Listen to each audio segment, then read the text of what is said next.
समस्त कर्नर व टेळे परिवाराच्या वतीने आपणास विवाह सोहळ्याचे सस्नेह निमंत्रण.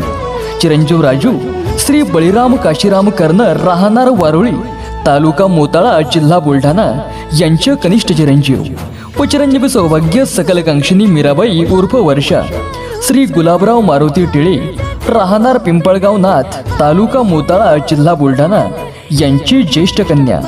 नानमुख रोज मंगळवार दिनांक 6 मे 2025 रोजी. तसे त्यांचा शुभविवाह सोहळा रोज बुधवार दिनांक 7 मे 2025 रोजी गोरज मुहूर्तावर सायंकाळी 4:10 करण्याचे योजिले आहे. तरी या शुभप्रसंगी आपली उपस्थिती प्रार्थनीय आहे. विवाहस्थळ निळकंठ नामदेव लांडे यांचे शेतात पिंपळखुटा, गुस्सर फाट्यापासून 7 किलोमीटर अंतरावर आहे. निमंत्रक सोपान अनिल कर्नर, शंभू महादेव कर्नर, प्रेम बंडू कर्नर, विशाल शिवराम कर्नर, सम्राज देवराम कर्नर, भोजराज कर्नर, लक्ष्मण कर्नर, एकनाथ कर्नर, राजू कर्नर, आकाश कर्नर, देवराम कर्नर, पवन कर्नर, मोतीराम कर्नर, सुनील कर्नर, राम कर्नर व अहिल्या मित्रमंडळ वारुळी